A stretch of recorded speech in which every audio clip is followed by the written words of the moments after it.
Africa was divided with rulers, not rifles. The entire continent was carved up in a single century without asking anyone who lived there for permission. And that decision has had ripple effects that are still felt to this day. It's me.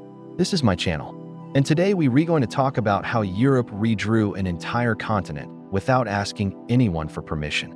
Specifically, I'm talking about how the 1884 Berlin Conference erased the geography of Africa. Let's jump in.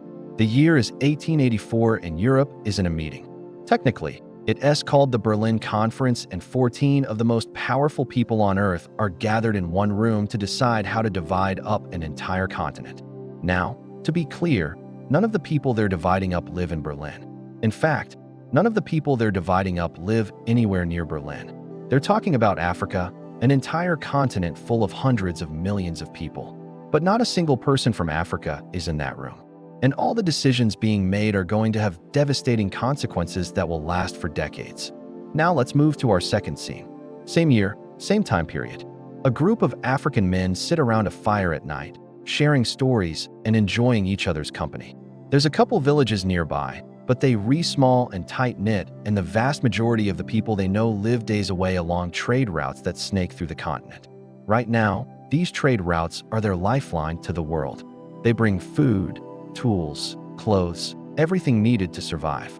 These men are free. They have the freedom to travel and trade and live their lives as they see fit. The only thing standing between them and the world is the ocean. So what happens in 1884? Well, the Europeans arrive. At this point, many European nations had established trading posts on the coast of Africa. They'd buy and sell goods with the people living there, usually coastal city-states or empires like the Kingdom of Benin or the Kanem Empire. Trade had been happening for centuries, but the Europeans had little interest in moving inland, mostly because they didn't know what was back there. Disease also played a big role. Yellow fever, malaria, and sleeping sickness were widespread inland, so Europeans stayed close to the coast. But by the mid-1800s, things started to change. Three huge developments forced European powers to think beyond the coast. First, the Industrial Revolution created massive wealth in Europe, and this wealth led to massive competition. To keep growing, Europe needed new markets to sell stuff to and raw materials to feed factories. Second, advances in medicine made it possible to survive further inland, past the coast.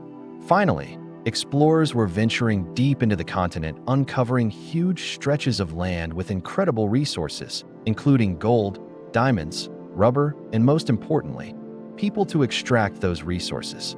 Suddenly, having a trading post on the coast wasn't enough. Controlling an entire region was the goal.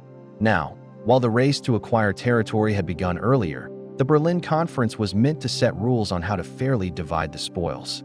Each European power could claim land if they explored and made it to the interior within 3 months of notifying the other powers. Basically, the rules established here would make sure there weren't any wars over African land. But there already had been wars over African land.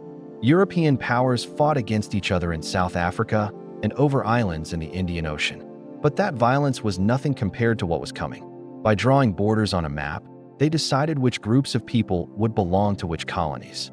Most African societies were organized around ethnic or linguistic groups. There was no overarching identity that transcended local differences. But once the borders were drawn, these groups were stuck inside artificial states, splitting up long-standing communities and severing trade routes that had connected them for generations. Now, the best way to understand just how devastating this process is to see an animation of it. Here is Africa in the early 1800s. We've simplified the map to only show the major ethnic regions. The Sahara and Congo regions are home to dozens of different groups, but for our purposes, we're simplifying by turning them into 2 zones. Over the next several decades, the Sahara and Congo regions grow in population and wealth. Then the Berlin Conference happens. As the Europeans draw lines on a map, the tribal zones disappear and new borders appear. These lines are often completely arbitrary, connecting groups of people who have nothing in common with lines of latitude or longitude. It's almost as if the Europeans threw spaghetti at a wall to see what stuck. Many of these borders remain to this very day, even though they were designed to serve the interests of a colonial empire that no longer exists. One of the main reasons for this was that newly independent African nations were too focused on surviving to reevaluate their borders. They had been colonized for decades, and during that time, their entire economies, infrastructures, and social structures had been destroyed. Their first priority was survival. Redrawing borders was a luxury they simply couldn't afford. Let's go back to our men sitting by the fire. They are talking about how strange times are becoming. Rumors of a new disease, Nguru, have reached their village, and the elders have ordered everyone to stay inside. For weeks, there had been soldiers marching nearby, and the group had heard that some of their neighbors had left their villages to work on a giant railway. Work was hard, and the pay was even worse, but staying put was too dangerous. Rumors abounded about what was going on and what would happen next. Would the new Nguru turn everyone to stone? Would their villages be swallowed whole by the earth? No one knew. In 1890, Nguru arrived, and the entire group of friends fell victim to its fever. Some recovered, but many did not. The survivors were left shaken. When they emerged from their homes, the world around them had changed. Many of their neighbors were gone. Entire buildings had been demolished. The streets were littered with trash, and the familiar sounds of daily life had been replaced by silence. Slowly, however, life returned to normal, and the survivors began picking up the pieces. Then in 1897, Nguru struck again, and this time it took the village elder. His son took his place, but he was much more trusting of the Europeans now and much less willing to question their authority. The friends talked about how bizarre the new world had become. All around them, people were getting sick and dying. Their neighbors were working on European farms and plantations, and their children were being forced to attend schools where their native language and culture were forbidden. They knew the old ways of life were gone forever, but they didn't realize just how gone. The effects of colonization run deep. Despite centuries of attempts to erase them, African languages, religions, and cultures survived. Even in the face of violence and suppression, Africans found ways to maintain their heritage. However, the damage done during colonization cannot be understated.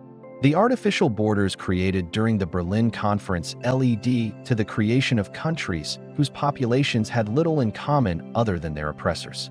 New states were filled with ethnic tensions that had never been there before. Decades later, those tensions boiled over into civil wars, coups, and genocide. From 1960 to 2004, 30 African nations experienced violent civil conflicts. And the reason I say the Berlin Conference caused this is because that's exactly what it did.